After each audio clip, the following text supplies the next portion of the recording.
The history of modern capitalism is often told through tales of innovation and industry. But there is a foundational chapter we must read. To understand today's economy, we must look at the 18th century ledgers, where human lives were meticulously recorded as units of financial property. The Atlantic slave trade was not just a moral catastrophe. It was a sophisticated financial engine that powered the rise of Western empires.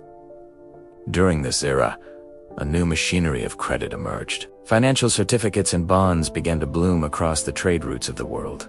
In the bustling coffeehouses of London, such as Lloyd's, the air was thick with the scent of roasted beans and the rustle of papers. Merchants and financiers gathered here to discuss the assets crossing the sea. To them, human beings were collateral for loans and reinvestment. This system allowed wealth to be digitized. A person's life could be turned into a bond that was traded miles away from any shore.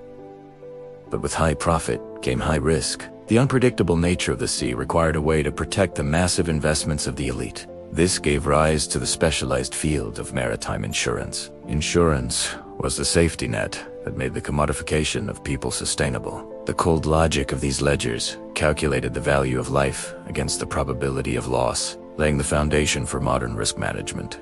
The profits were staggering. On one side of the ocean, the forced labor of the enslaved transformed raw land into massive sugar and cotton plantations. On the other side, that wealth built the grand banks and sprawling estates of Europe. The connection was literal and direct. This capital didn't just sit in vaults. It was the fuel for the Industrial Revolution, funding the factories and steam engines that changed the world. Every brick in the newly rising factories and every rail laid across the countryside was tied back to those original balance sheets.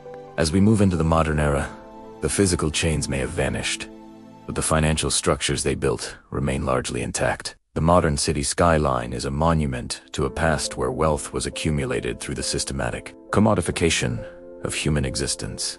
Recognizing this legacy is the first step in understanding the systemic nature of our current financial world. And the debt, historios,